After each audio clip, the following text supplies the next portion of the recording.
usasse e falasse por mim, através de mim, senhores jurados, que me fizesse instrumento da espiritualidade, instrumento dos céus, para que fosse buscada também a justiça terrena. Então eu peço que os senhores sejam fortes, que o que a gente busca aqui em análise técnica do processo é nada mais do que a justiça, a verdade, nada mais que a verdade. Então, sigam fortes. Espero que ao final desse julgamento, os senhores possam ir para casa com a cabeça tranquila, a saudade essa nunca passará, mas os senhores tenham certeza de que a justiça terrena está buscando, sim, ser a voz da filha de vocês, da sobrinha de vocês, aqui hoje em Catuípe. Tá bem? Então, e ao final, que a Maria Eduarda também tenha sua alma honrada e possa descansar em paz. Cumprimento a toda a sociedade Catuípe aqui presente e os que nos assistam por transmissão virtual, que esse julgamento despertou, doutora Rosemary, que a gente, apesar de não ser daqui, tomou conhecimento de todas as nuances processuais, em especial, quando recebi os autos do processo, sobre o que aconteceu e o quanto abalou a pacata comunidade de vocês. Então, tenho em mim alguém que se importa com o caso, se importa com a Maria Eduarda, se importa com a comunidade de vocês, para que isso não volte a acontecer tão cedo, quiçá nunca. Então, a comunidade tem o meu respeito e que isso sirva também de lição para todos. Tá bem? Que a vida de todos tem que ser preservada, inclusive a do próprio Pedro. Senhores, por último, o conselho de sentença, pois são os juízes da causa que hoje terão a incumbência, a responsabilidade de analisar com imparcialidade, como a doutora Rosemary já os concitou, essa causa que está sendo levada a julgamento dos senhores. No começo a doutora perguntou quem já tinha participado e só 2 levantaram a mão, salvo engano. Então eu vou explicar um pouquinho mais para os senhores, talvez não se sentirem perdidos sobre a ritualística, tá? E poderem se sentir confiantes para esse julgamento, tá bem? Um crime acontece, um crime de homicídio, porque o júri ele só julga crimes dolosos contra vidas e os que são deles. Nós estamos pegando o som ambiente, porque o promotor ele não está usando o microfone, está um pouco mais distante. Então, a captação de um microfone com som ambiente. Tão somente por conta de ser conexo ao crime de homicídio. Mas mesmo assim, nós entendemos que vamos dar condições de transmissão dos debates. Os senhores também serem juízes da causa, não só do homicídio, mas também desses outros 2 crimes também bastante importantes. Tá? Mas quando acontece um crime de homicídio, a apuração, o Ministério Público oferece a denúncia, há todo um rito processual aqui perante a magistrada togada, ou seja, juíza de direito, em que são produzidas as provas que constam nos autos e se analisa a viabilidade de trazer o julgamento para o conhecimento dos senhores. Então, nós temos aqui este julgamento posto hoje. Hoje também são produzidas provas, a critério das partes, e os debates, que é o que nós iniciamos agora, servem também de prova para formar essencialmente o conhecimento dos senhores, porque não têm acesso ao processo. Saibam que até 2008 era obrigatória a leitura integral do processo. Então, era algo cansativo, enfadonho, e que o legislador sabiamente retirou para não nos cansá-lo, porque a leitura torna muito cansativa a participação de todos nós aqui. Por isso que nós também aqui não lemos de cabo a rabo o processo para os senhores. A gente destaca as partes que são importantes, a defesa faz o mesmo do ponto de vista dela, e os senhores vão ter subsídios, substratos para poderem efetuar esse julgamento. Tá? E o que tem de interessante, senhores, é que o nosso legislador, nosso constituinte, a bem da verdade, criou o Tribunal do Júri já há muito tempo, né? Seguindo na linha do que vinha sendo criado desde lá do século III na Inglaterra. É o julgamento popular. Só que acontece que no Brasil ele tem especial importância porque só são levados ao conhecimento dos senhores os crimes dolosos contra a vida. Ao contrário dos Estados Unidos, por exemplo, que até hoje, vocês podem ver em filmes, o júri julga inclusive causas cíveis não tão importantes. Por que o homicídio? Porque é o bem principal da nossa vida. A vida é o bem tutelado no nosso ordenamento jurídico de especial relevo. Toda a vida merece ser defendida. Tudo que é vivo quer viver. Tudo que é vivo merece viver. Então, é por isso que os senhores têm essa incumbência. E só um par, ou seja, alguém da própria sociedade, tem essa capacidade, ausentes as querelas jurídicas, para decidir. Tá? Alguns debates jurídicos são importantes, mas sempre se busca, ao menos eu, não esmiuçá-lo do ponto de vista jurídico para os senhores são juízes de fato, não juízes de direito. Tá bem? Mas hoje podem decidir. E o que a nossa Constituição fez para protegê-los, para trazer garantir a imparcialidade, garantir a íntima convicção, algumas garantias. Tá? A primeira delas é que é justamente essa íntima convicção. Os senhores não precisam fundamentar nenhum dos votos. Ao final, as teses serão reduzidas a quesitos. E os senhores responderão sim ou não. Não se preocupem com isso por hora, depois será explicado. Mas o julgamento dos senhores é silencioso, é mútuo. Então, os senhores votam com as mãos no papel, depositam na urna, depois será aberta. E esse voto é aberto todo? Não. Por isso que há também o sigilo das votações. Tá? São abertos votos até se atingir a maioria. Também, antigamente, eram abertos 7 votos, independente do como se transcorria a votação. Já desde 2008 também não mais. Então, atingindo 4 votos, o doutor encerra a votação, ninguém sabe quem votou como e nem tampouco como são os demais votos, que não foram abertos, é claro. Então, os senhores têm essa garantia do sigilo, que os senhores não precisam fundamentar nada, é simplesmente pela própria consciência. Tá bem? E o julgamento é soberano. Os senhores votando aqui só em hipóteses reduzidíssimas da nossa legislação, os senhores nós teríamos esse julgamento revisto ou anulado. Existem hipóteses, mas elas são restritas. Isso se chama o quê? Soberania dos vereditos. Tá bem? E eu espero hoje, como eu vou apresentar as provas para os senhores aqui, que os senhores também, como esse voto mudo, sejam a voz calada da Maria Eduarda, pois a sociedade não aceita mais atos como esse. Tá bem, senhores? As provas, já entrando aqui nos detalhes, não são de maneira alguma conflituosas. São, na verdade, bem simples de serem entendidas. Por quê? Nós temos tudo esmiuçado no processo. Tudo. Não só a prova testemunhal, a prova pericial, a prova técnica, a fotográfica, tudo ela diz por si só. Todas as circunstâncias que ocorreram naquele fatídico dia de 29 de março de 2019. Portanto, vou apresentar para os senhores. Só que algumas circunstâncias nós temos todos que ter muita atenção. Por quê? Nós temos imputações que têm qualificadoras e causas de aumento de pena. Isso os senhores votam também. Então, como os senhores viram ali na denúncia, hoje é imputado ao Pedro Alberto Zimmermann o crime de homicídio doloso qualificado. E são 5 as qualificadoras.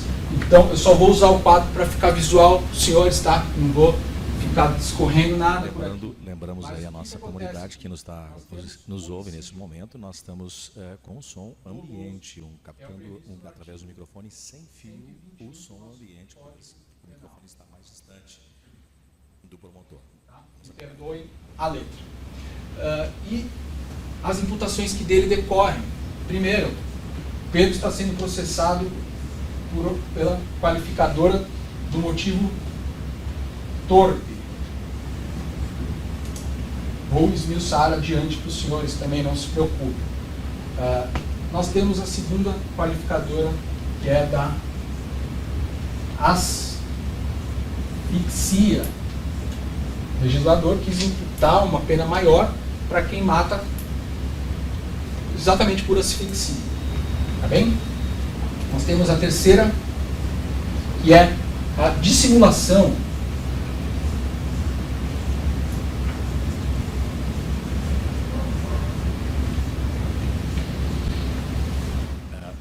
som ambiente também capta o som do ar-condicionado, né?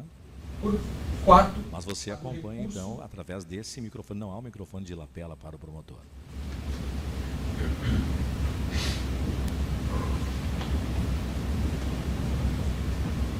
dificultou a defesa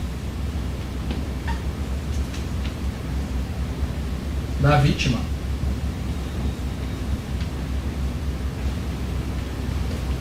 E por último, a qualificadora do feminicídio.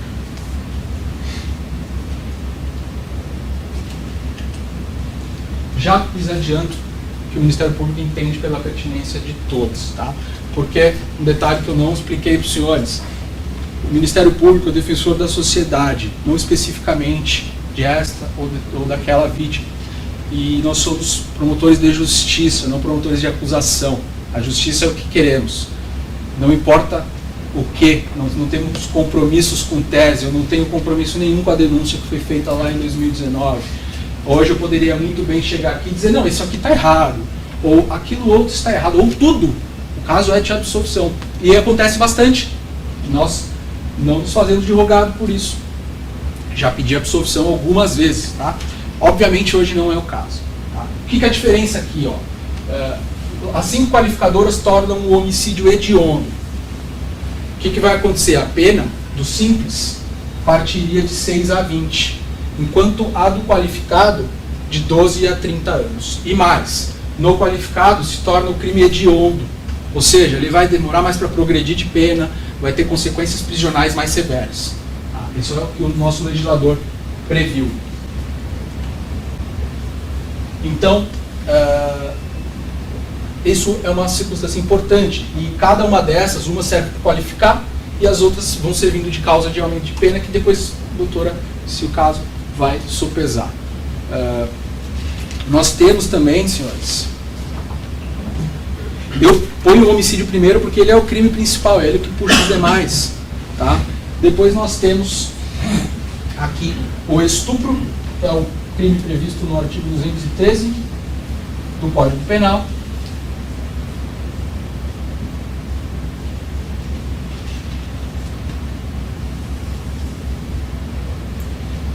E o estupro, senhores, também tem causas de aumento de pena pelo fato dela ter mais de 14 anos e menos de 18, uma circunstância objetiva, porque se fosse menos de 14 anos seria estupro de vulnerável, que é um outro crime que não é o que nós estamos apontando aqui. Então, mais de 14 anos.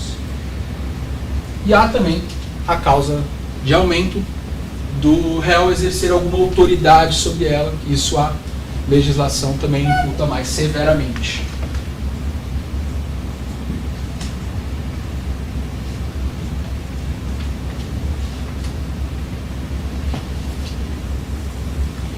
E por fim, nós temos o crime de ocultação de cadáver, que é previsto no artigo 211.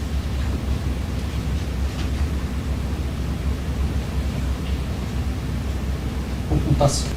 Tá? Feito isso, necessário que os senhores, quando eu estiver falando, olharem, tá? E compreenderem até as consequências para não se perderem nos raciocínios. Tá bem? Mas temos aqui, adentrando já nos fatos, os senhores ouviram ali os depoimentos, né? O depoimento dos policiais são importantes para a ocultação de cadáver, tá? Que é uma das consequências, um dos crimes que os senhores vão julgar, tá? E o interrogatório ali do Pedro é muito importante para tudo. Os senhores vão poder ver ali quanta mentira ele contou. Quanta mentira! Em 9 anos de justiça criminal, 9 anos e meio, eu nunca vi tanta mentira junta. Nunca vi. E ó, que mentir é do jogo. Mentir é do jogo, porque ele tem o instinto de preservação da sua liberdade, ele não quer ficar preso, ele não quer ser condenado. Mas tantas coisas que são contrárias ao que tem no processo, é difícil de acreditar. Por que ele perseguiu esse caminho? seria melhor confessar tudo. Tudo. Teria uma redução de pena. Ainda há tempo, inclusive. Ainda há tempo, se for do interesse dele.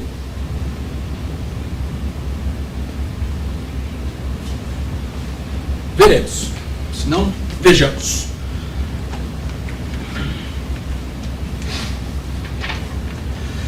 Os senhores ouviram aqui o depoimento dele, o interrogatório. Ele tinha dado um interrogatório bem semelhante na fase de instrução aqui. Tá?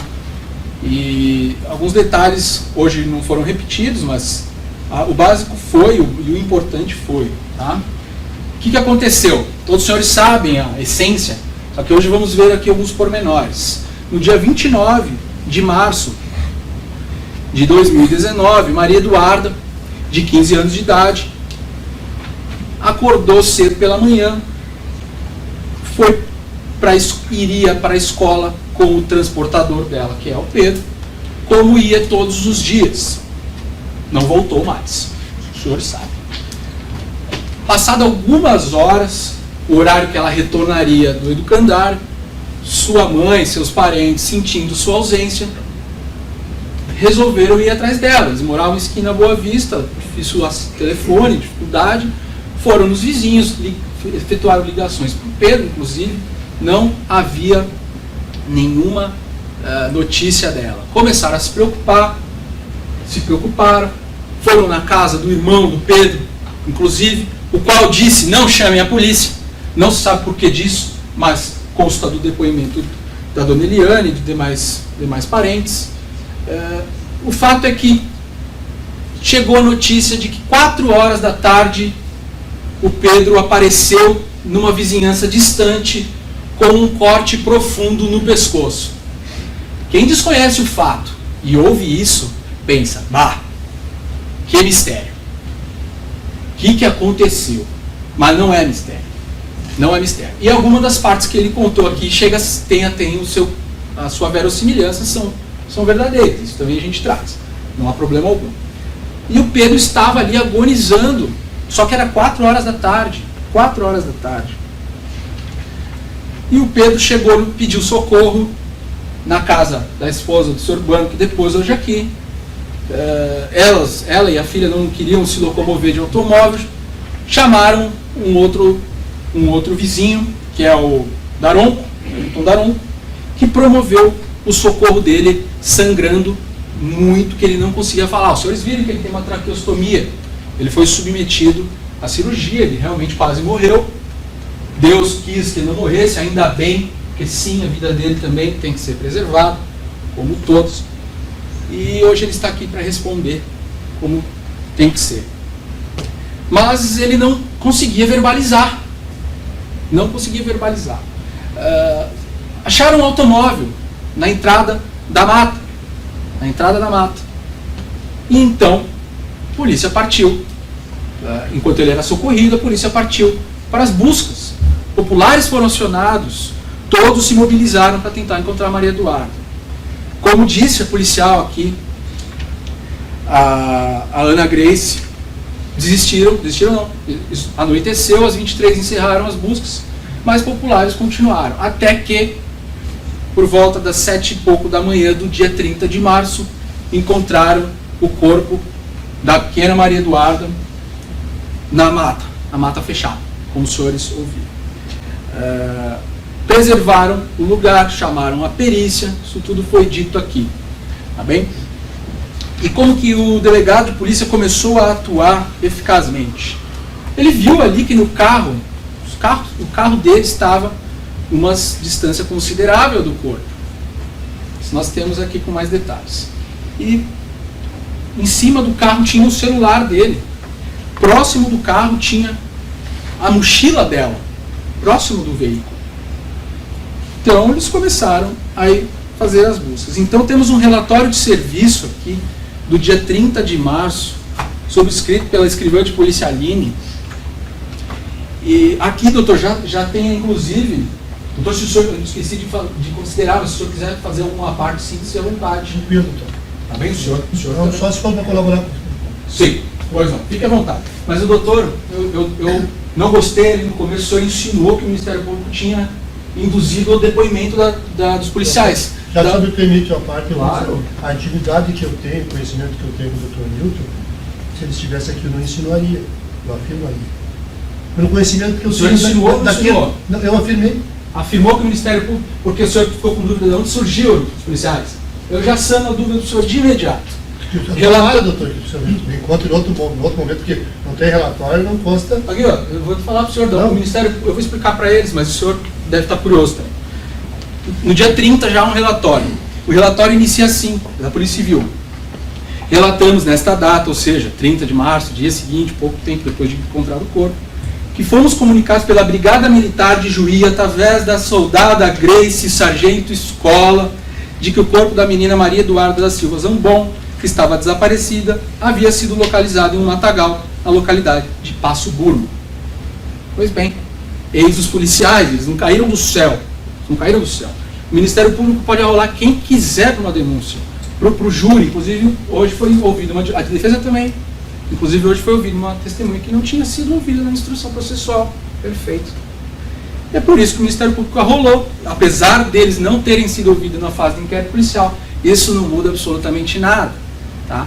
E, aliás, eu já antecipo os senhores, mesmo se eles não tivessem dado depoimento, que nessa parte o doutor tem razão, eles não são peritos, mas eles sim são pessoas experientes que verificaram, de viso, a olho nu, o corpo ainda quente, o que eles sentiram. E eles trouxeram esses conhecimentos. Dia 24 horas. Perfeito, perfeito. Tá certo. Obrigado pela intervenção. 24 horas, mas pouco tempo depois dos fatos, eles visualizaram ali a cena que tinha montado.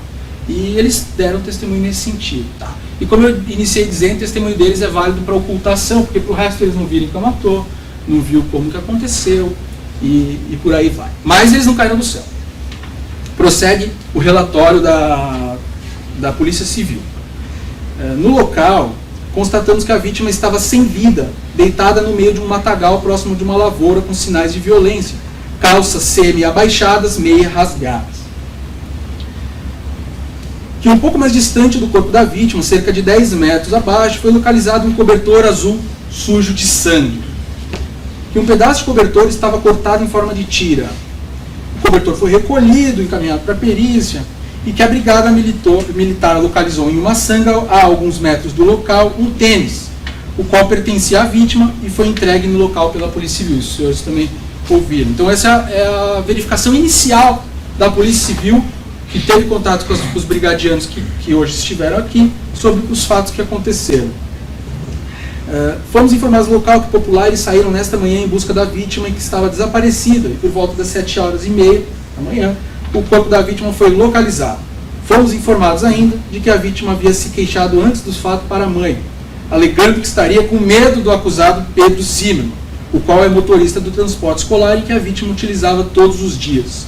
Que o mesmo estaria lhe perseguindo, assediando, inclusive já teria oferecido dinheiro para sair com ele, e que ela não queria mais ir para a escola com o transporte. Então isso aqui, às menos de 24 horas do sumiço dela, já tinham essas informações que a Polícia Civil colheu no local.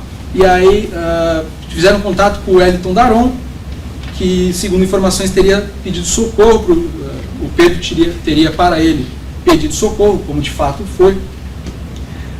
E o Pedro Wellington informou que mora em Passo Burmo, e na data de ontem estava trabalhando no local quando foi chamado pelas conhecidas Lidiane e Nelly Belinazzo para socorrer o acusado que estava pedindo socorro. Apresentava um corte profundo no pescoço e sangrava muito.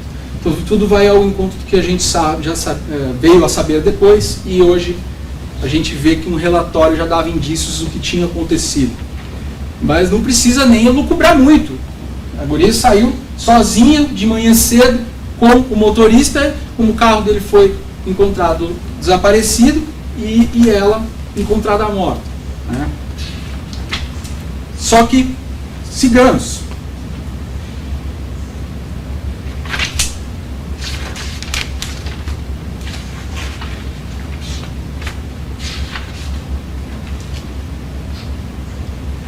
A questão do veículo. Os senhores ouviram aqui o Pedro dizer Eu não compreendi bem o que ele quis dizer, por isso quis perguntar sobre qual lado que ele estacionou esse veículo. Se foi na lavoura, se foi na área da mata. Os policiais disseram que foi na área da mata. E o corpo estava próximo da lavoura, ao final da mata. E então tem o relatório de serviço assinado pelo comissário de polícia Alexandre Weber, que diz que, chegando no local, uma lavoura pertencente à família Mineto, na localidade de Santa Terezinha, juntamente com o colega da brigada Calegari, também na pessoa de Jair Rapache, o padrasto da Maria Eduarda, localizaram o veículo estacionado em uma lavoura de soja recentemente colhida, à beira de uma extensa faixa de mato, tá? Que foi por onde eles teriam entrado. Esse é o veículo, aqui onde ele foi encontrado, estacionado, e aqui o início da mata. O corpo dela foi encontrado ao final da mata, como eu vou mostrar para os senhores. E vejam só, como eu disse, tinha a mochila ali, a mochila tinha pertences. E foi encontrado, além do celular dele, que eu já disse, dentro do veículo, antes da mochila, foi encontrado 3 notas de R$100 num bolinho, e no miolo, notas antigas de cédulas brasileiras, ou seja, notas ali, não foi definido, mas quiçá Cruzeiro Real, e por aí vai. E aí, a mochila escolar, símbolo da Nike, contendo um carregador de celular, um fone de ouvido, 3 cadernos espirais, um estojo cor cinza com canetas, borrachas, tesouras, uma caixa de lápis de cor de 12 unidades Faber-Castell e um livro, cujo título é PS Ainda Amo Você, do autor Jenny Han. E a mochila foi encontrada distante cerca de aproximadamente 5 metros do veículo Corsa, no interior do mato. No interior do mato, quando eles adentraram. Vejam só, isso se combina com alguma hipótese dela ter uma faquinha consigo. Já vemos que é inverossímil. Como que ela ia ter uma faquinha com ela? Muito, muito improvável. Quanto menos na cintura, né? Como nós vamos chegar lá. Ela, vou mostrar para os senhores depois, ela estava vestindo uma calça legging preta, dessas justas, e ele disse que a faquinha dela estava na cintura. No laudo não há nenhum ferimento. Como é que alguém corre, na hipótese dele, por uma maçã, adentrando banhado, perdendo tênis na Mata Virgem, e não resta nenhum ferimento de uma faca? E outra, combina com uma menina de 15 anos trazer ali, junto da mochila, lápis de cor e uma faca. É inverossímil.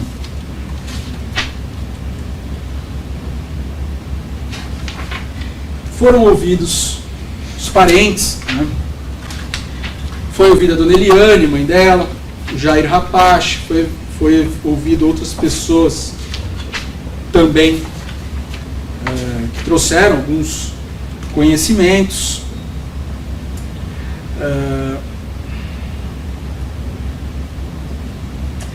Aí depois também tem uma certidão de ocorrência da Brigada Militar, dizendo que o senhor Luiz Aurives de Olho entregou uma camisa xadrez que teria localizado na parte da tarde em uma lavoura de soja próxima de um mato, que foi reconhecida como sendo a da Maria Eduarda. Então, vocês percebam, diversos objetos dela espalhados, tanto próximo ao local do carro, quanto próximo ao encontro do corpo, como os senhores ouviram aqui os policiais dizendo sobre celular, sobre chaves e um cobertor. Vamos chegar no cobertor. Tá? Foi ouvido o irmão do Pedro, o Wellington Daronco, que apenas narrou que ele não verbalizava nada e pedia socorro. Tá? A Natalina Rapache, isso tudo na fase policial. A avó da Maria Eduarda, a Eva, a tia, Lidiane, que recebeu junto com a Nelly ali o pedido de socorro do Pedro, e ambas disseram que ele chegou lá na residência delas pedindo socorro por volta das 4 da tarde. Esse horário é importante de nós gravarmos, que foi o horário que ele chegou pedindo socorro. E algumas dessas pessoas foram ouvidas em instrução, oportunidade que a doutora magistrada, o Ministério Público e a defesa também tiveram oportunidade de fazer perguntas, né? Cada um querendo produzir a prova que lhe interessa. Vamos aos depoimentos, então, para os senhores entender a dinâmica, um pouco do que cada um percebeu a esse JAL da fase judicial. Tá?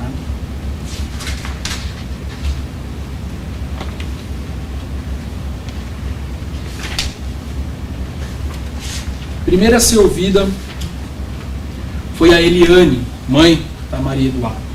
Tá? Confirmou que era Maria Eduarda a primeira a ser buscada pelo Pedro, pela manhã. Disse que tinha confiança no Pedro, mas que soube pela Natalina, a mãe do Jair, né, a avó-drasta, digamos, da Maria Eduarda, que a ela era muito cara, conversavam muito sobre o Pedro ter olhado feio, uns olhos feios para ela nos dias que antecederam.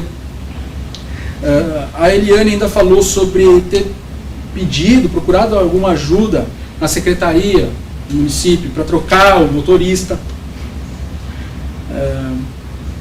E ela ficou sabendo isso poucos dias antes do fato, porque não foi a Maria Eduarda que a contou, e sim a dona Natalina. Tá? E também ela não botou isso muito em credibilidade, a dona Eliane, porque ele fazia o transporte da menina há muito tempo, e de outros, como ele mesmo disse aqui, há 20 e tantos anos. Tá?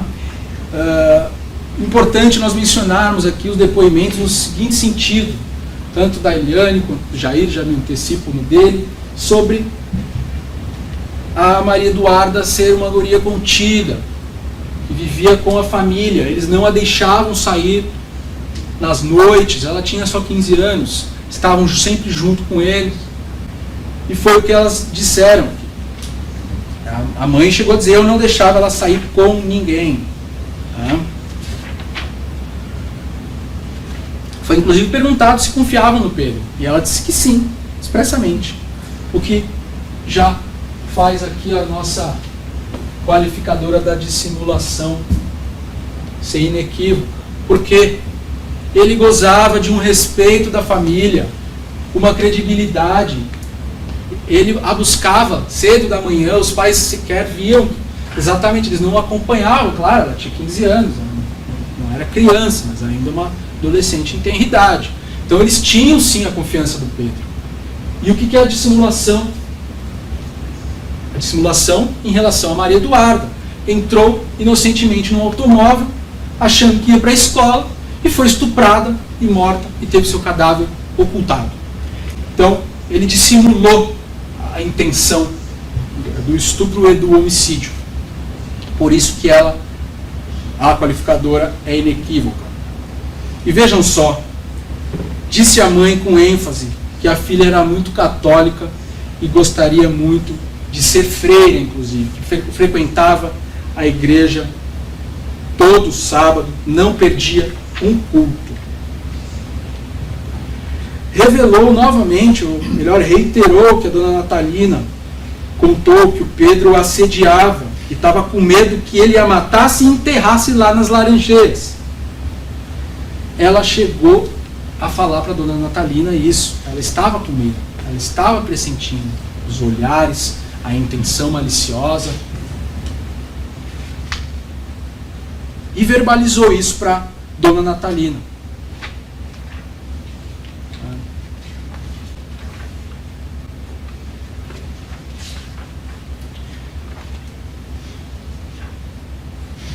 Suscitado a hipótese da Maria Eduarda receber dinheiro de outras pessoas, dona Eliane negou, disse que sempre checava a mochila dela quando ela voltava da escola e nunca encontrou nada de errado. Ela recebia dinheiro do pai, que com ela não convivia, e a própria mãe dava dinheiro para ela, mesmo porque aqui era véspera de Páscoa e a mãe havia dado R$100 para ela, que inclusive foi encontrado debaixo da capa do seu celular. E a dona Natalina revelou com mais ênfase o porquê da Maria Eduarda estar com medo nas vésperas do seu homicídio. Ela disse aqui, dona Natalina, por que do medo? Porque disse que ela olhava com os olhos bem diferentes, na semana antes, né, como se fosse, né? E daí, na outra semana, aí a doutora juíza perguntou, mas fazia pouco tempo que ele tinha começado a olhar para ela diferente. A dona Natalina disse que sim, que ela contou isso. Tá? E aí surgiu uma história dele ter passado, no passado, perdão pela redundância, as mãos no cabelo da Maria Eduarda. E ela disse que sim, mas isso tinha sido no ano anterior, né? Lembrando que nós estávamos em março ainda. A questão de ele não deixar ela sentar no banco de trás, ele queria que ela sentasse no banco da frente, foi dito pela dona Natalina, que inclusive asseverou, ela tinha que sentar ali com ele. Tá? Negou saber se ela tinha algum namorado na véspera, naquele momento, reiterou que elas nunca deixavam ela sair sozinha, ou com a amiga, ou comigo, ou com a mãe, ou o meu filho, o seu Jair. Tá? Revelou novamente, reiterando o que disse a dona Eliane, que foi para ela contado pela própria dona Natalina, que a Maria comentou que tinha medo que Pedro pudesse lhe matar e enterrar nas laranjeiras perto de casa.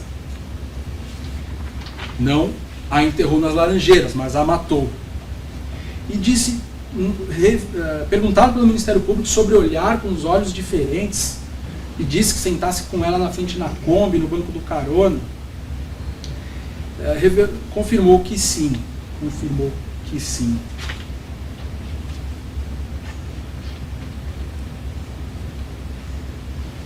Acenado com uma possibilidade da Maria Eduarda ter usado droga, negou efusivamente, como foi negado por outros também. Maria Eduarda não usava drogas. O seu Jair também depois, perguntado se ela saía sozinha, ela disse que não. Saía com as amigas sozinha, saía lá só quando nós levava ela, demonstrando que a Maria Eduarda vivia muito com os pais, com o padrasto, a mãe e o padrasto, na residência. O seu Jair foi ao local também e foi perguntado que se quem passasse na estrada tinha como enxergar lá. Não, era longe da estrada. Ou seja, o lugar do encontro do corpo. Tá?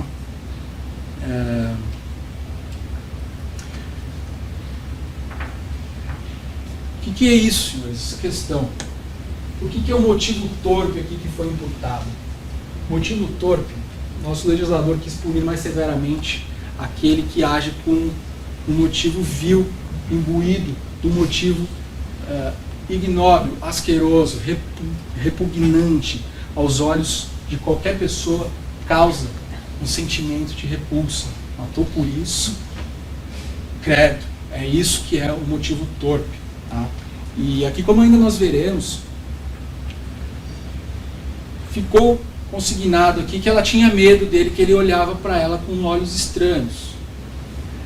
Portanto, ele a arrebatou. Esse dinheiro seria utilizado para dar para ela, e por uma recusa dela, ele a estuprou e a matou. Porque não é crível. Às vezes só suposição sua. Não é suposição.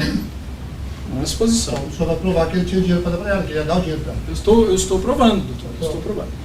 Tá? Ele não era avisado do ouro, como ele disse aí? Ele tinha três notas de 100 reais embrulhadas dentro de notas antigas, que não tem valor comercial, estão fora de circulação. Se isso não é para dar para enganar para alguém, será para quê? Né? E demonstrado aqui que ele nutria interesse sexual nela. Nutria sim. Ela verbalizou para a avó, que contou para a mãe, a avó falou aqui, inclusive sobre ser morta e ser enterrada. Tá bem? Isso caracteriza o motivo torpe, o motivo que nos causa espécie, nos causa asco, nos deixa indignados. Por que fazer isso com a menina? Né? O que chega até a ser curioso nós pensarmos, porque qualquer motivo, qualquer homicídio, tirando as legítimas defesas, que são existentes mesmo, qualquer homicídio a gente causa repulsa. É que no Brasil a gente tem tido tanta violência, uns anos para cá, que hoje a gente não se pergunta mais, quando sabe de um homicídio, matou, a gente pergunta por quê. A gente se indigna com o motivo, porque o homicídio já está até enraizado em alguns setores, em algumas pessoas. Mas lutemos para que essa cultura seja rechaçada. Tá bem? O depoimento do policial Jair e da policial Ana Grace foi nos termos do que hoje foi falado aqui. Tá? Eles chegaram no local, visualizaram um corpo ali, vieram pelo lado da lavoura. Eu vou antecipar para os senhores essa...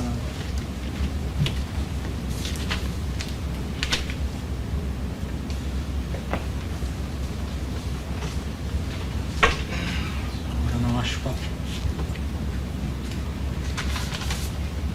Essa é a perícia do local. Essa é a perícia. Como eu mostrei ali para ela,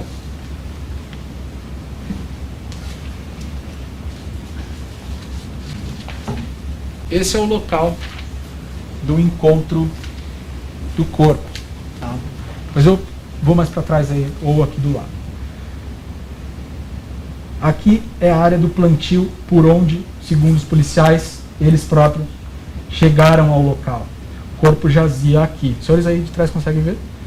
O corpo jazia aqui. Tá? Os policiais tiveram dificuldade de acessar aqui por conta da cerca. Mas o veículo estava para esse lado.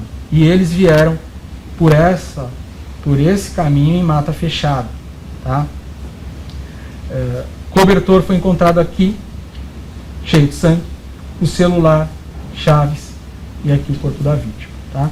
10 metros, mais ou menos 8 metros, e aqui 15 metros, que também não é tão pouco. Mas aqui era uma longa distância ali, uma longa distância. Tá? E os policiais, apesar de não serem evidentemente peritos, perceberam que ali eles chegaram com dificuldade, com muita dificuldade. A mata era fechada. Portanto, a cena, como jazia o corpo, circunstâncias do local, se conclui que ela foi levada para lá. Ela não foi estuprada e morta ali. Tá? Mas é claro, eles não são peritos mesmo. Não são peritos mesmo. Bem, sigamos nos depoimentos.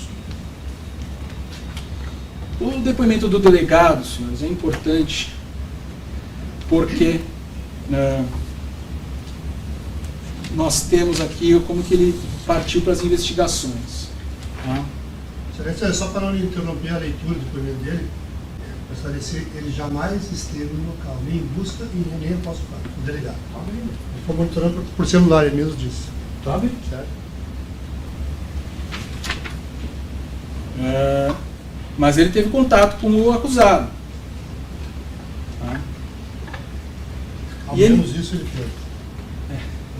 Foi só isso que ele fez, antes ele foi no gabinete, no celular. Ele disse para nós, não foi eu que perguntei. O caso está revelado. O caso está revelado. O delegado atuou. Dele, doutor, acho que até hoje nós estaríamos assim. Como? Se dependesse desse delegado, acho que até hoje não teria sido chegado a uma conclusão. Só não conhece a aldeia, doutor. Só estou fazendo um comentário. O caso está revelado, não há dúvidas. O delegado atuou. Levando seu conhecimento, você pode encontrá-lo novamente em outra comarca, você pode estar prevenido aí com o delegado. Obrigado pelo alerta. Isso. Muito obrigado. Enfim, o delegado disse ali que foi encontrado, o Pedro, né, foi encontrado por outras pessoas. Ele não indicou, não falou nada, não colaborou com a investigação. E ele disse, antes do interrogatório, para tentar ouvir ele, e ela estava com um aparelho aqui no pescoço, ele não conseguia se comunicar, mas minimicamente para nós ele deu a entender que a gente perguntou se tentou se matar. Ele sim, ele comentou com um guarda de Porto Alegre que tem ali no inquérito, isso ali, que ele tinha morrido, tinha comentado com um agente da SUSEP, né, que ele tinha morrido das drogas, por causa das drogas, que tinha feito besteira, e eles fizeram uma certidão disso aí. E esse agente da SUSEP foi ouvido e trouxe essa primeira versão informal que o Pedro lhe dera. Tá? E depois ele foi ouvido também aqui no... foi feita uma certidão. Só um instante para eu achar. 105.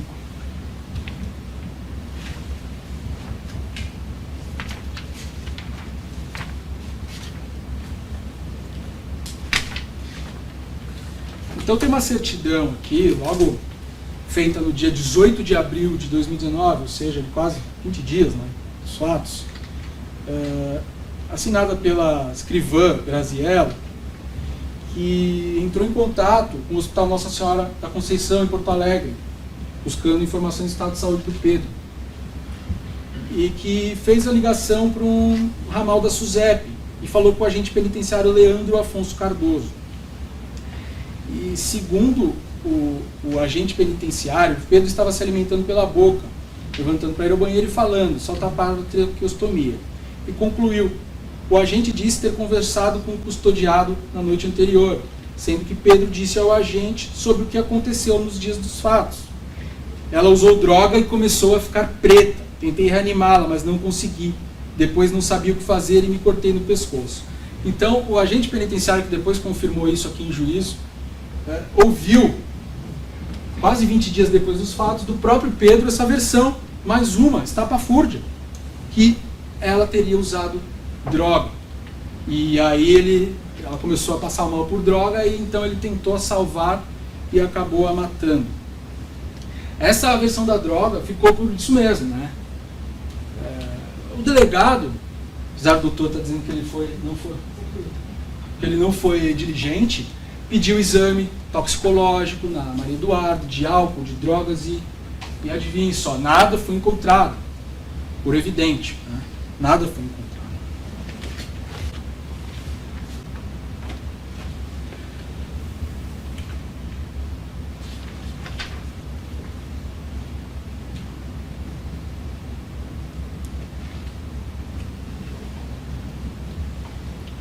Pois bem, para consignar o depoimento do Leandro, né,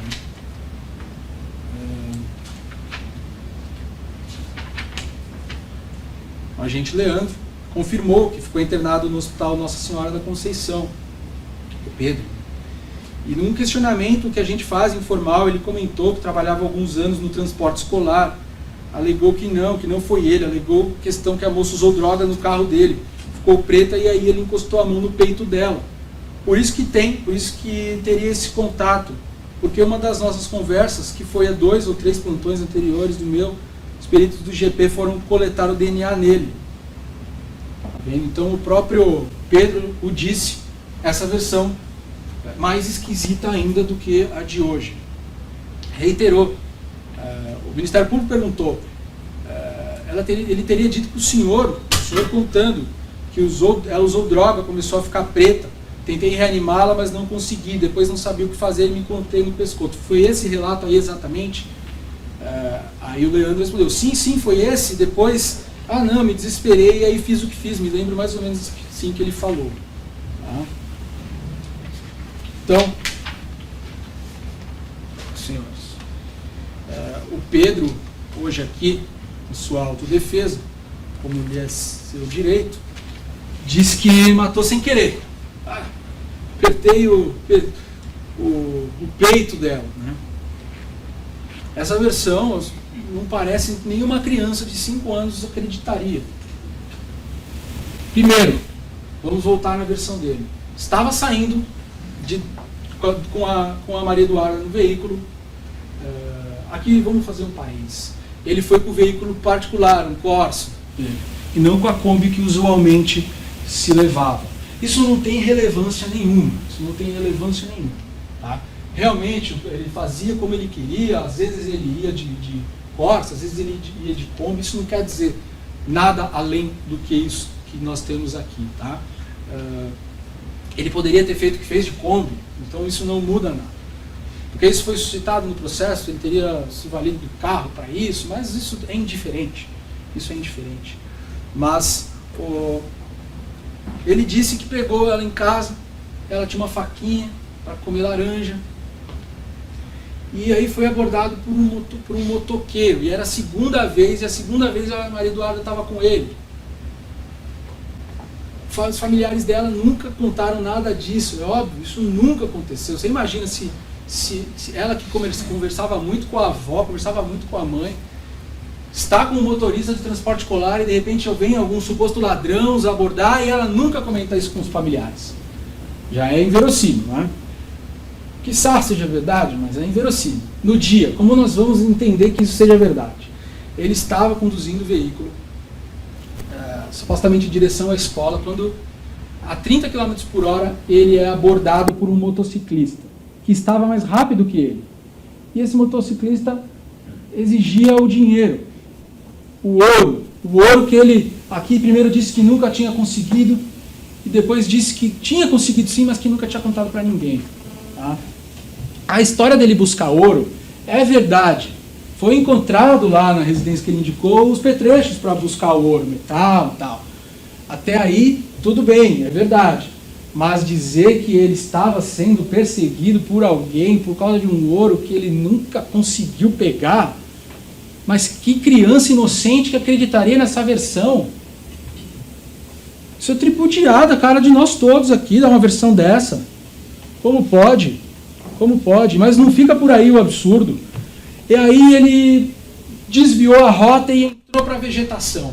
E o motociclista que estava mais rápido, ele tinha um Corsa simples, né? Ou seja, que não tem uma autonomia de velocidade. O motociclista que o queria assaltar foi no encalço dele, eles abandonaram o carro e o motociclista desapareceu.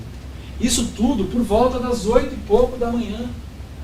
7 e pouco, né? Nem 8. Isso tudo por volta das 7 e pouco da manhã. Segundo eles, se embrenharam na mata, ela correu, jogou a mochila, perdeu o tênis, entrou naquela mata fechada e ficaram lá por 1 hora. E o motociclista sumiu.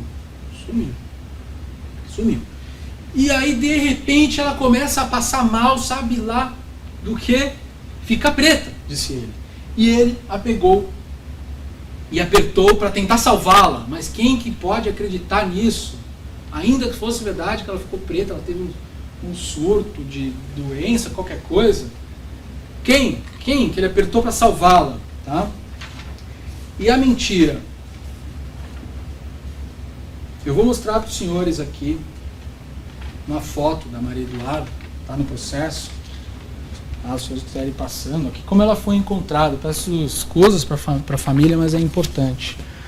Ela foi encontrada aqui. Peço para a senhora passar aí olhando. Notem no pescoço este sangue pisado. Este é um sinal clássico de esganadura, não necessária, mas comum. O que é a esganadura que gerou a asfixia aqui dela, que é a nossa segunda qualificadora? É a constrição do pescoço. Aqui nós temos um livro de medicina legal, clássico, de um médico. E ele, porque existem vários tipos de morte por asfixia, né? Inúmeros. Existe estrangulamento, existe a esganadura, o sufocamento, existe diversos. Tá? O que é especificamente a esganadura?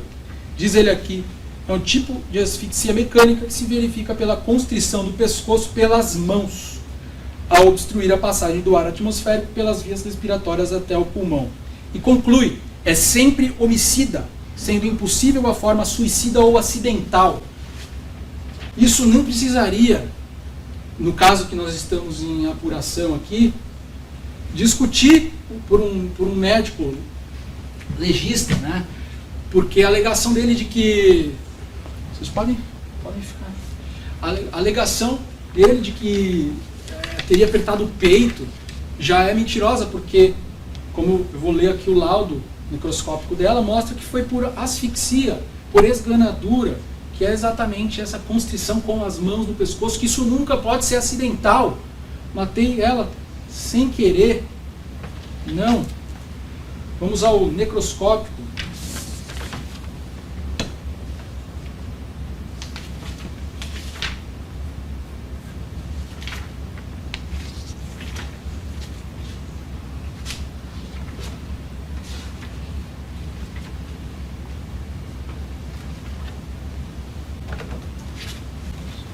folhas.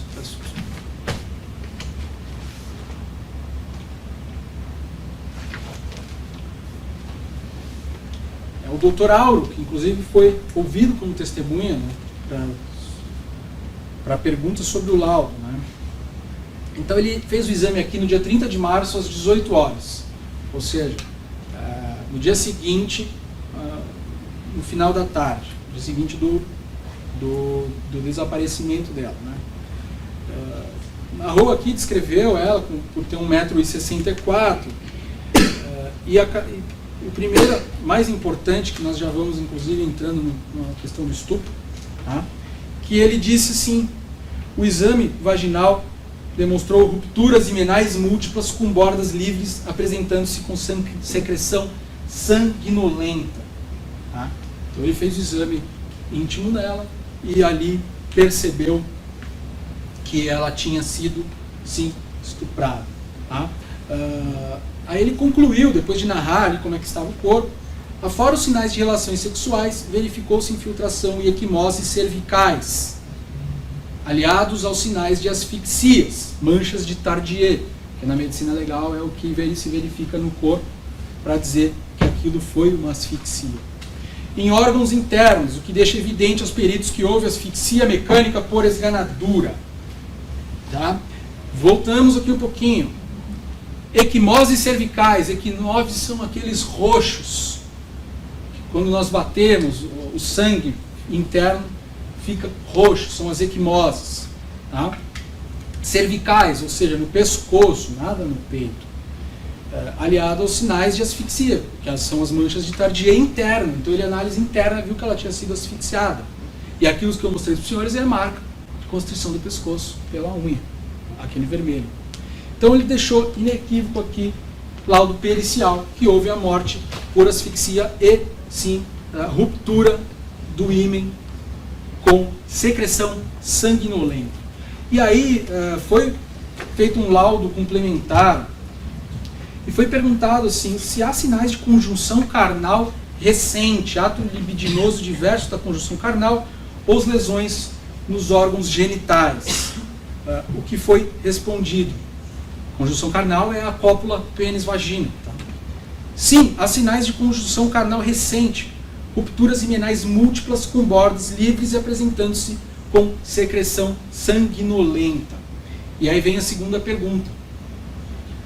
Em caso positivo do primeiro quesito, que já foi positivo, se esses sinais, lesões, podem ser delimitados no tempo, a quantas horas tinham sido produzidos aproximadamente? Devido a vestígios de sangue intravaginal e rupturas imenais múltiplas, conclui o perito tratar-se de lesões com pessoa viva, entre parênteses, sangramento, e pelo estado descrito do corpo da vítima no corpo do auto de necrópsia, trata-se de lesões ocorridas no mínimo a 24 horas antes do exame pericial. Claro, ele fez o exame às 18 horas do dia seguinte. É uma questão temporal, no mínimo já faz 24 horas, porque o médico tem como aferir isso. Portanto, ele cravou aqui de forma pericial que houve conjunção carnal recente, tinha sangue ali, com ruptura imenais múltiplas. Tá? E aí ele reafirmou aqui no terceiro quesito, se há vestígios de violência, em caso afirmativo, qual o meio ou instrumento? Ele responde asfixia por instrumento contundente, que são as próprias mãos. Então, nós não temos dúvida, Maria Eduarda foi estuprada. Foi estuprada. E por quem? Pelo Pedro. Apesar dele ter negado, a questão temporal é muito lógica para isso também. Mas tem mais, nós vamos chegar lá. Ele saiu com ela, ela tinha posado em casa na noite anterior. Saiu com ela com o dia raiando. Logo depois aconteceu deles terem ido lá para o mato. Né? Ele a estuprou e a matou. Ninguém mais se aproximou. Ninguém mais se aproximou. Só pode ter sido ele. Mas a investigação não se contentou só com isso aí. A investigação não se contentou só com isso.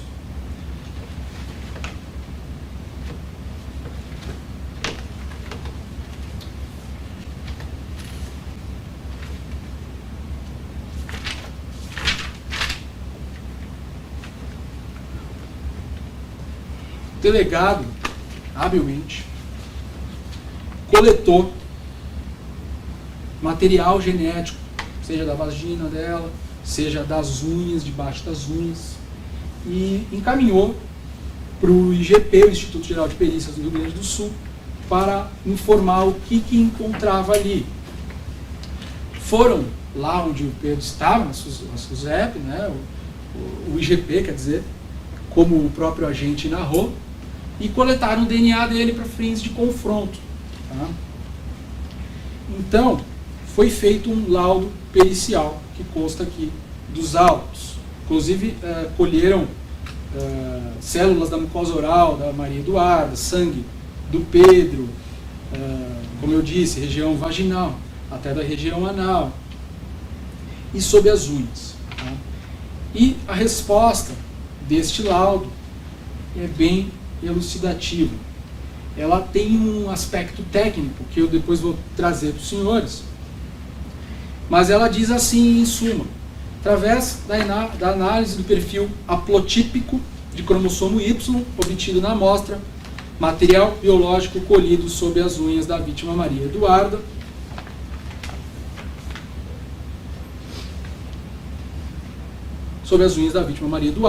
foi possível verificar a presença de um perfil genético de mistura de pelo menos 2 indivíduos do sexo masculino, onde os alelos de Pedro Alberto Zimmermann ou algum indivíduo com o mesmo perfil haplotípico de Pedro puderam ser observados em todos os lotes possíveis de comparação. É um aspecto técnico. Eu mesmo, quando li, me despertou uma desconfiança disso aqui. O que ele está querendo dizer com isso aqui? Tá? Mas a gente vai chegar lá. Com a comparação da região vaginal e anal, devido à escassez de material genético masculino, eles não conseguiram dizer nada. Ou seja, não deu negativo que houve o material do Pedro ali, sim, porque a ausência de material não foi possível, então foi inconclusivo. Tá? Não é um laudo negativo, é um laudo inconclusivo. Tá? E aí analisaram aquele cobertor, que já não foi mencionado, e o cobertor estava cheio de sangue, e esse sangue foi compatível só com o do Pedro. Então aquele sangue era, de fato, do Pedro. Conclusão: não foi obtido perfil genético masculino no material biológico presente nas regiões vaginal e anal da vítima Maria Eduarda, como nós já dissemos, por escassez, não por não ser. E, assim, o segundo quesito: Pedro Alberto Zimmermann ou algum indivíduo com o mesmo perfil haplotípico de cromossomo Y possui perfil compatível com o do contribuinte do material biológico colhido sob as unhas da vítima Maria Eduarda da Silva Zambon. Em suma, embaixo das unhas dela foi colhido material compatível com o do Pedro. Tá? E o porquê que ele diz assim, e isso eu tive que fazer pesquisas para também entender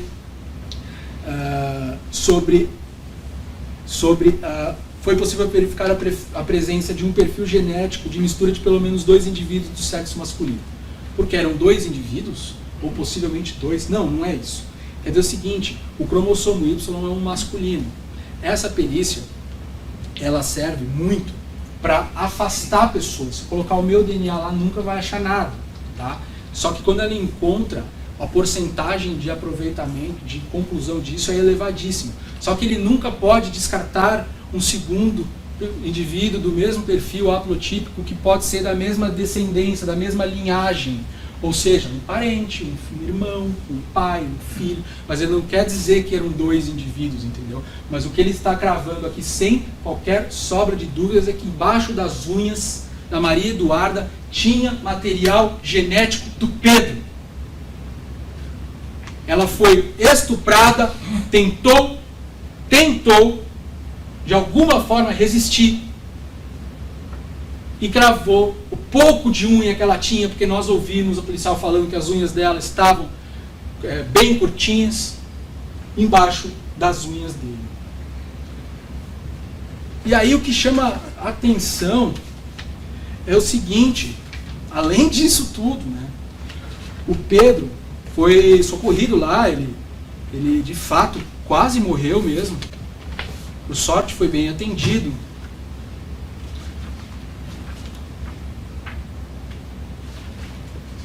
E ali aqui tem a ficha clínica de atendimento, né, de internação. Os médicos colocam ali, os enfermeiros, todos os detalhes. Então, ele foi atendido no Hospital de Caridade de Juí às 5h30, e ali foi visto os sinais que ele tinha um corte muito grande, ele teve que fazer a traqueostomia. E aí há uma relatória aqui do médico que diz que ele teve um trauma cortante de grande extensão no pescoço, em cima da cartilagem. Ele tinha 2 ferimentos pérfuro-cortantes, um no tórax e um na transição toraco-abdominal.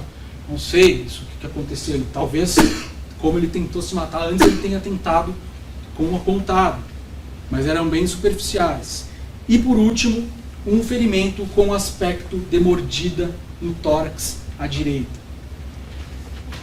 O laudo, tem o laudo do Pedro também, não vou pegá-lo aqui porque o meu tempo também já está se esvaindo. Diz ali que não precisa ser perito para saber isso, que essa mordida obviamente não foi feita por ele. E tiraram foto do Pedro, né? Eu vou passar para os senhores. Isso aqui é o peito dele quando ele estava em socorro no hospital. Vou pedir novamente para que circulem. Olha a mordida aqui, fresquinha. De certo, sendo estuprada, Maria Eduarda tentou e o mordeu. Precisa concluir coisa diferente? Tem como concluir coisa diferente? Perfil genético, sinais de secreção sanguinolenta, ruptura de ímen, uma mordida, por favor, uma mordida no peito. Portanto, estupro de uma menina de 14 anos por alguém que tinha autoridade, porque a conduzia com responsabilidade que deve ter um condutor de um automóvel de diversas crianças e adolescentes para a escola. Estupro muito caracterizado, inequívoco. Teria sido mais fácil dizer. Mas a versão dele ali, para trazermos o quão absurda é também, esse gap, esse intervalo de tempo, ele falou que ele se cortou e logo foi procurar socorro. Isso é verdade, porque senão ele teria morrido. Ele caminhou quilômetros para chegar na casa ali do seu urbano, da esposa. Só que isso ele foi 4 e pouco da tarde. O que ele fez das 7 e pouco da manhã às 4 da tarde? Por mais que ele tenha andado 1 hora ou 2 até chegar lá no local, o que já não é crível, senão ele teria morrido, provavelmente com esse corte profundo. Nós temos foto no processo aqui do corte dele, nem vou mostrar para os senhores, porque realmente ele sofreu com isso. O ato próprio, né? Mas sofreu. E o que ele fez esse período inteiro? O doutor disse que é suposição, mas não é suposição. Ele apegou na residência, desviou o caminho, encostou ali numa lavoura. Ela certamente percebeu os momentos que sucederiam, pois já estava com medo disso.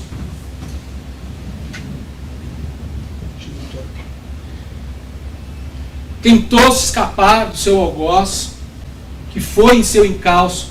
Ela correu, perdeu tênis, estava com as meias rasgadas,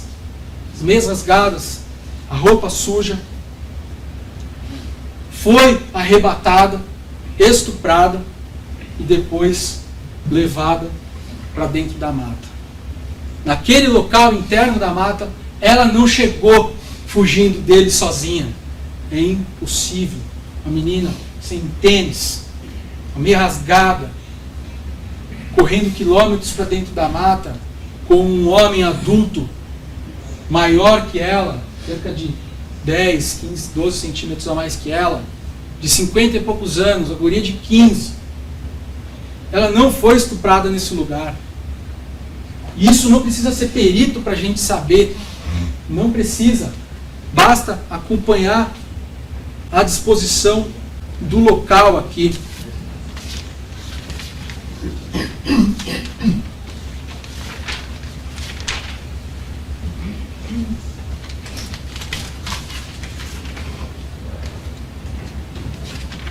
certamente não querendo ser descoberto, querendo esconder o cadáver,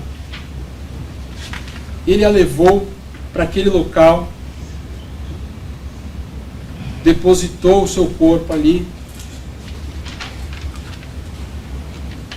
ficou com o corpo por algum momento, por alguns bons momentos, até que de fato se cortou com uma faca o seu próprio pescoço. O que nós vimos ali naquele croquis aqui, que o cobertor encharcado de sangue foi levado por ele, ou melhor, tinha o sangue dele encharcado de sangue. Nós temos o cobertor aqui apreendido. Se os senhores, se algum tiver interesse, pode se dirigir à magistrada, que ela permite a mostra, né? Eu não vou mostrar agora porque não tem porquê, mas o cobertor está cheio de sangue, tá? E ele a conduziu para esse lugar. A impressão de quem chega no local e vê é importantíssima. Não havia, a mata era fechada, os populares que foram abrindo para encontrá-la, o lado de lá era inviável de entrar, porque tinha grade, tinha cerca de arame. A forma como o corpo está ali, não há a vegetação remexida, né? Se nós olharmos bem, o corpo está em cima de um galho aqui. Isso foi colocado. Os objetos distantes certamente arremessou os outros objetos para se livrar. No interrogatório lá, hoje ele lembrou do cobertor, mas no primeiro interrogatório aqui na fase judicial, o Pedro não sabia do cobertor.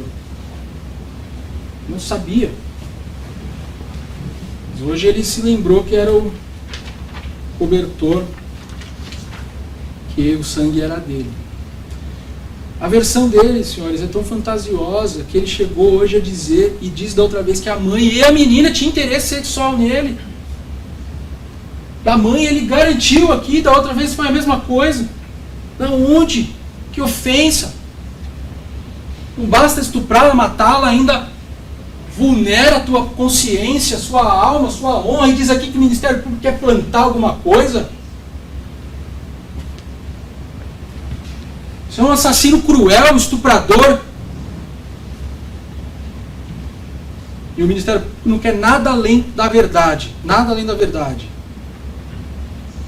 Disse também que ela vivia ligando para ele. A polícia pegou o celular dele, tirou extratos de ligações.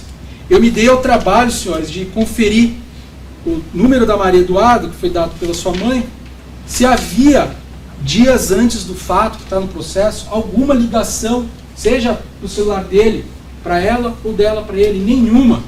Nenhuma ligação. Como é que nós podemos dar algum tipo de credibilidade para uma versão dessa que abalou todo mundo? E nem há dizer que ele não sabe o que está falando, que não sabe o que fez à época. Ele sabe muito bem o que disse. Sabe muito bem. Versão ensaiada, vergonhosa. Vergonhosa. Deixa a menina em paz. Tem um provérbio de Sêneca, um filósofo da época do jurisconsulto romano, que dizia: parce sepultus, ou seja, poupe os mortos, já fizeram tão mal para eles. E a Maria Eduarda foi morta dessa forma que os senhores sabem, nessas circunstâncias, e ainda tem a memória perturbada por conta disso. Então, senhores, o tempo está se esvaindo, não pretendia ficar tanto, mas é necessário. Nós depois, os doutores falarem, também temos a oportunidade de explicar para os senhores a votação, tá? Mas aqui, só para recapitular um pouquinho,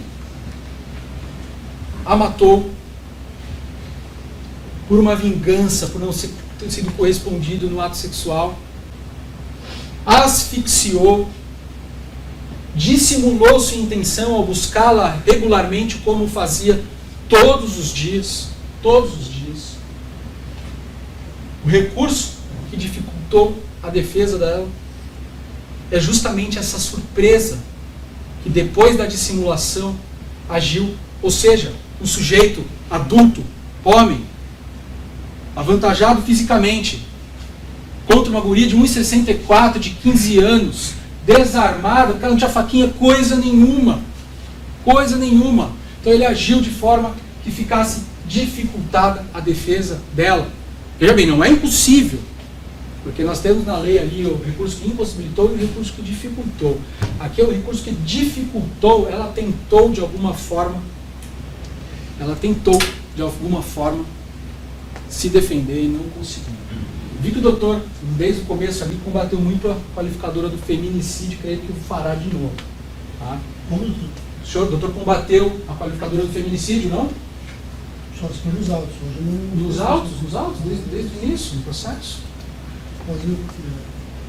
Pois não? Alguma coisa, algo errado? Não, Eu posso direito. ter aprendido. Hã? Eu posso ter aprendido muito. Pode ser? Disse o doutor ali que a qualificadora do feminicídio é incompatível com outras qualificadoras do multitornos. Foi ou não foi? E hoje nós temos aqui as duas para análise dos senhores, tá bem? Em breve linhas, o feminicídio. No Brasil, a violência contra a mulher tem crescido exponencialmente. É algo inimaginável. No censo de 2012, claro que isso foi atualizado, mas o censo de 2012 foi seguido depois de números parecidos. O Brasil ocupa a posição mais ou menos ali entre o 7º com mais violência contra mulheres. Perde apenas para países como Rússia, um lugar extremamente machista. Perde para países como Trinidad e Tobago, Colômbia, países inferiores em nível sociocultural e econômico. Então o índice de violência tem sido espantoso. Mas em 2006 nós tivemos uma lei, a lei conhecida como Lei Maria da Penha, que veio resgatar a necessidade de respeito às mulheres com imposições e sanções. Bem, então começou a se proteger mais a mulher, porque a Maria da Penha foi uma senhora brutalmente agredida, eletrocutada pelo marido, ficou paraplégica, e então a legislação começou a avançar nesse sentido. Até que em 2015 foi criada a qualificadora do feminicídio, que é a violência baseada no gênero.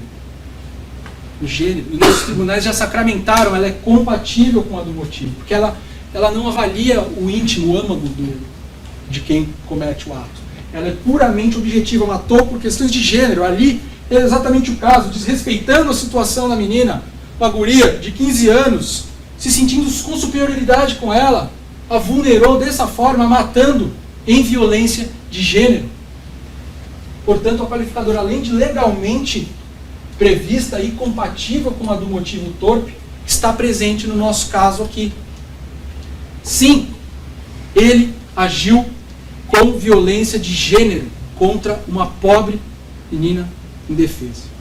Senhores, são muitas informações, eu sei, ainda terá defesa, então o Ministério Público por hora encerra aqui, voltaremos depois explicando os quesitos para os senhores, que é muito importante, e algumas outras situações que porventura se mostrarem necessárias. Muito obrigado pela atenção de todos.